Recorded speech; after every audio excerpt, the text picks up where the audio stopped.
Hello and welcome to A Critical Dragon, where I talk about narrative in film, television, and in books. And today I want to talk about Loki season 2, in particular, the ending.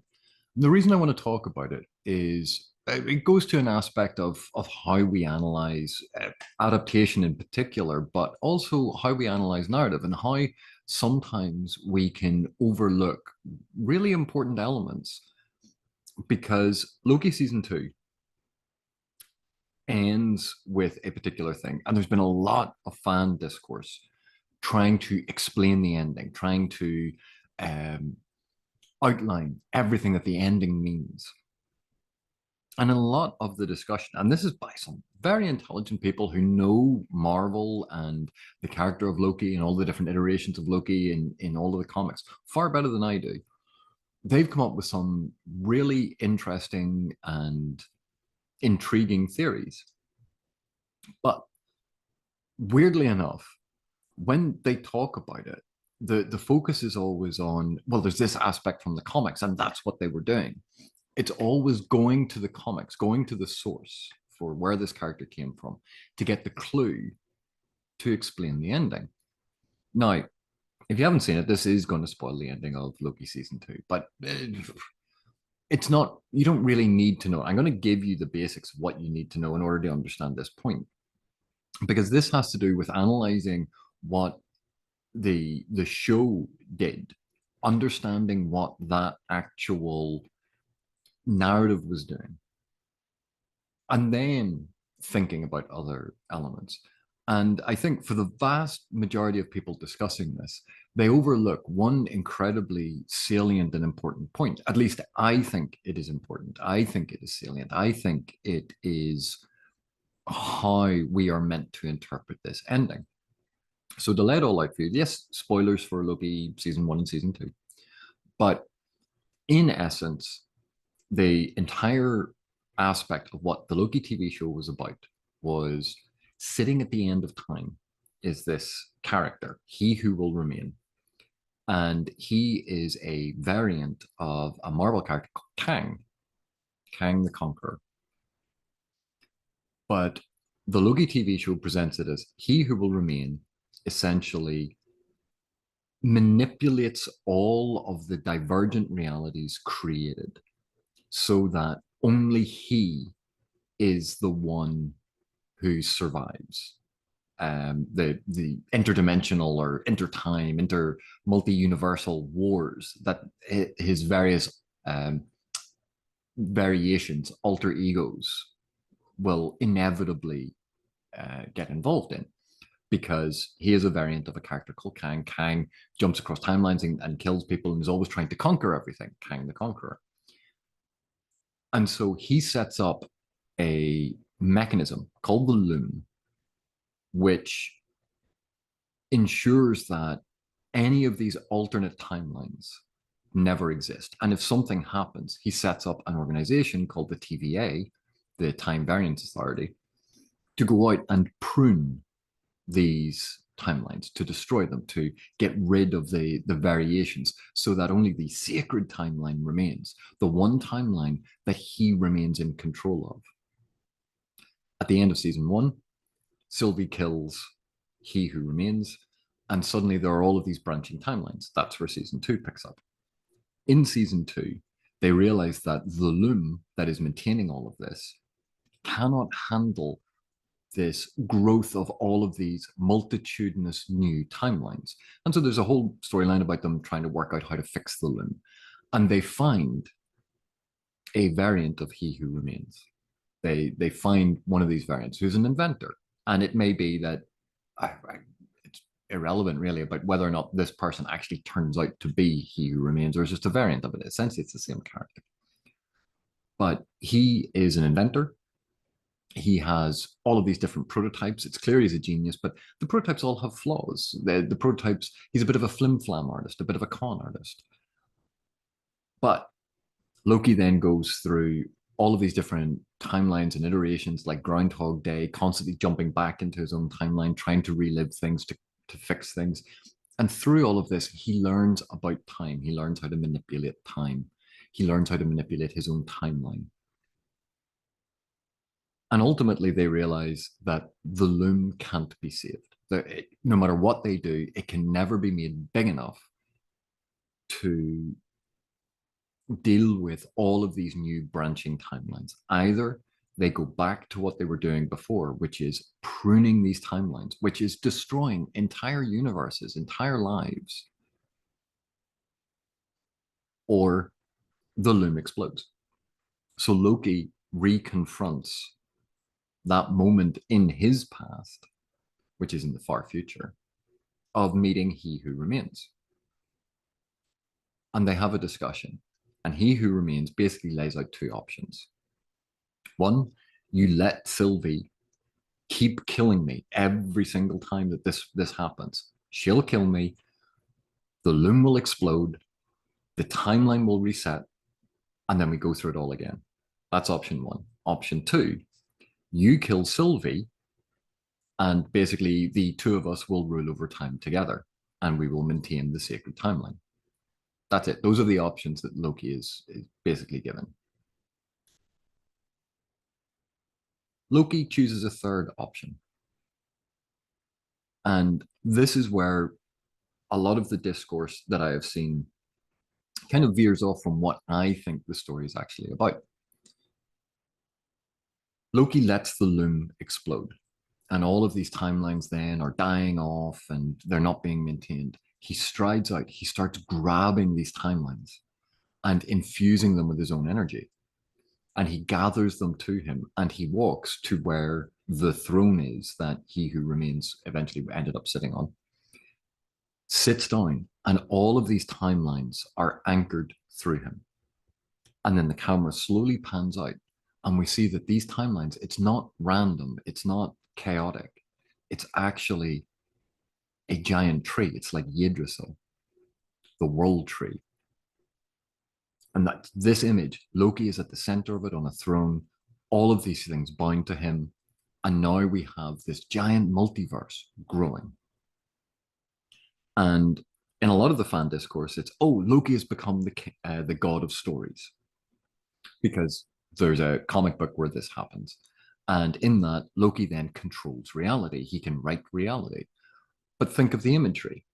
Loki is sitting on a throne at the center of a tree, of Yggdrasil, of the world tree, of an organic thing. He's not in a library. There are no books. Literature and writing was associated with a different character, not Loki. That in this, Loki has not become the god of stories. It's nothing like the storyline from the comic books. He doesn't act in a way that lends itself to this.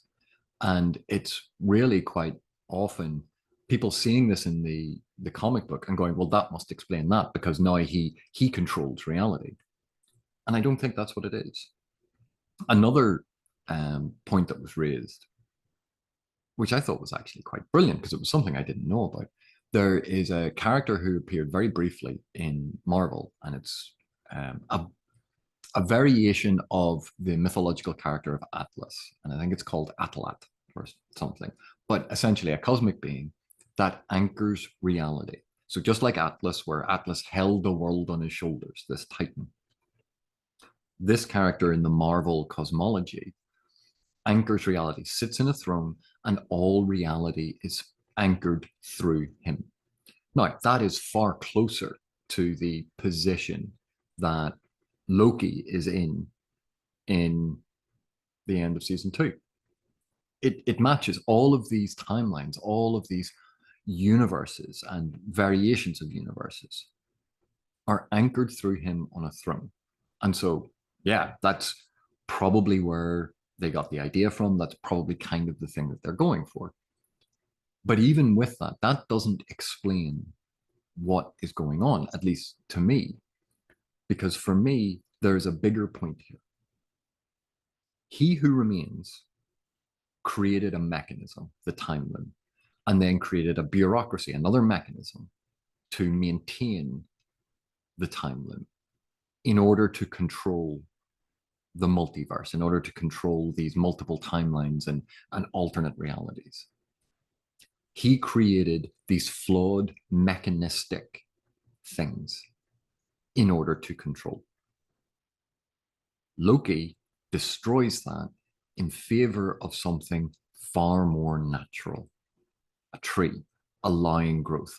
The problem that the loom had was that it could only handle so much of these alternate timelines. There were only so many it could handle and manipulate.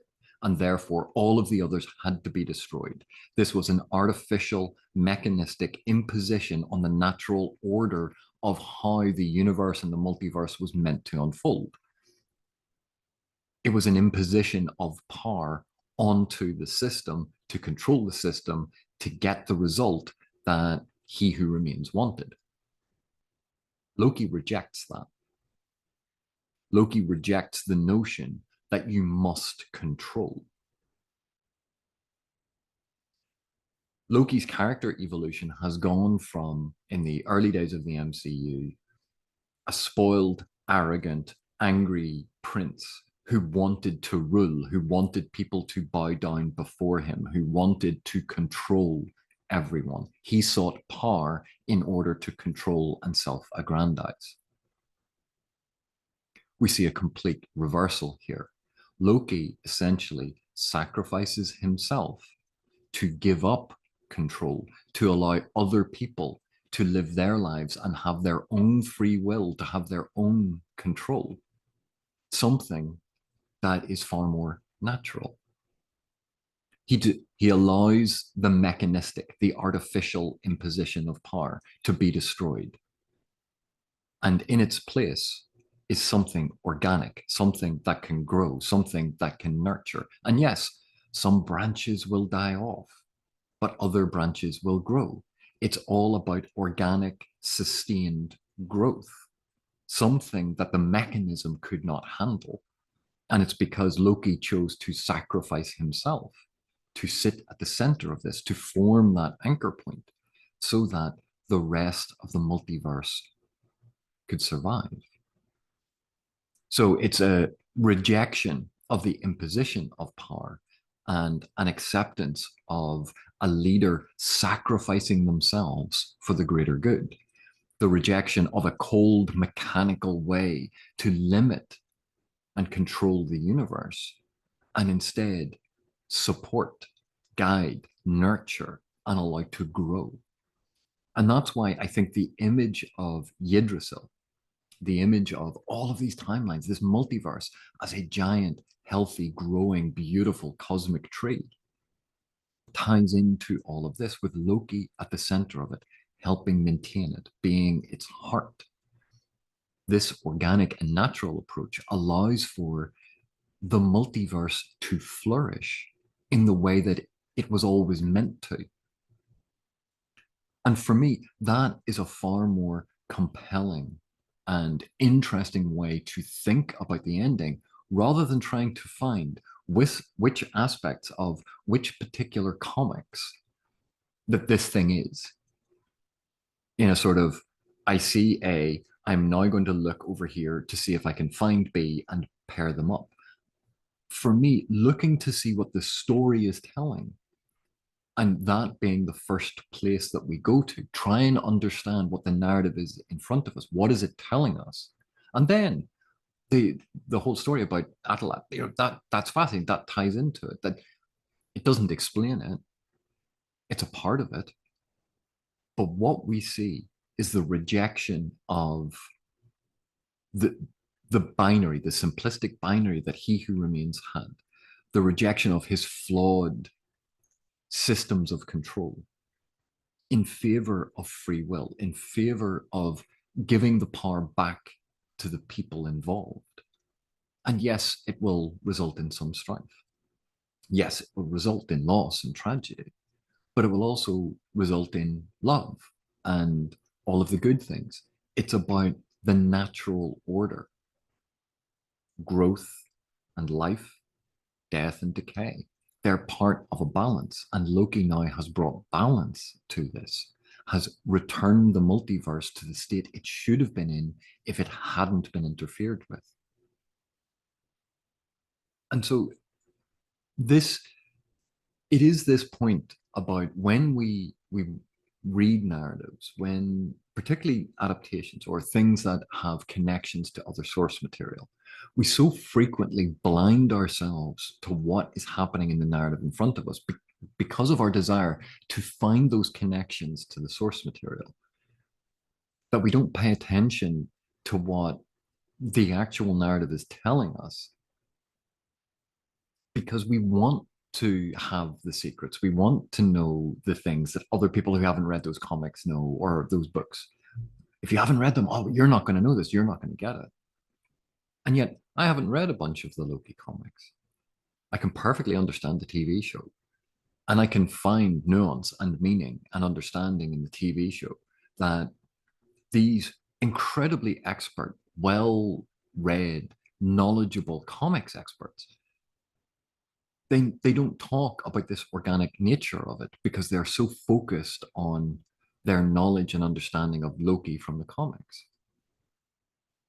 And I watch their channels, I consume their content, their content, their discussions about this, because they are incredibly knowledgeable about this whole area that I haven't had time to research. And so it's great having other people's perspectives. But when that becomes the overriding lens through which we view the material, it blinds us to what the material is telling us. In season 2, we have constantly seen the rejection of the notions of control. We've seen Sylvie argue time and time again that it is better to have free will. It is better, even with the chance of loss and regret, to be able to fight for that, even if you're going to lose, because then you are making that choice rather than living to someone else's design that's been imposed upon you. It's a central argument that Sylvie makes throughout. We see that all of the mechanical ways that they try to fix the problem fail because the mechanics themselves are the problem. And we see the growth of Loki as a character, rejecting who he used to be to become something more, something greater. And all of it ties together thematically in terms of the narrative events, in terms of the imagery. And that to me creates a far more cohesive, coherent, and interesting picture than, oh yeah, well, Loki's now the god of stories, even though he's in the middle of a tree, not a library. The only character associated with books in this was OB, Aurora Borealis. And he was a fiction writer who became a technical writer. And therefore, the loss of artistry results in a brilliant but flawed engineer trying to patch a system together that can't be patched because the system itself is wrong. But OB doesn't see that. So I know that some people are heavily invested in this being Loki, the god of stories, but I think that's fundamentally the wrong track. The idea that Loki has assumed the position of Atlez, or whatever the guy's name is, that's a fascinating piece of Marvel lore. But again, I think overlooks the important aspect, which is the rejection of the imposition of control, the rejection of the mechanisms of control, and the encouragement of growth and vibrancy and life, which is what the tree represents. That's why there is this big shot of the tree, this cosmic Yggdrasil. But anyway, those are just my thoughts on Loki season 2 and the finale. I I hope it made sense. But anyway, thank you very much for watching. Thank you for your continued support, and I will see you in the next one.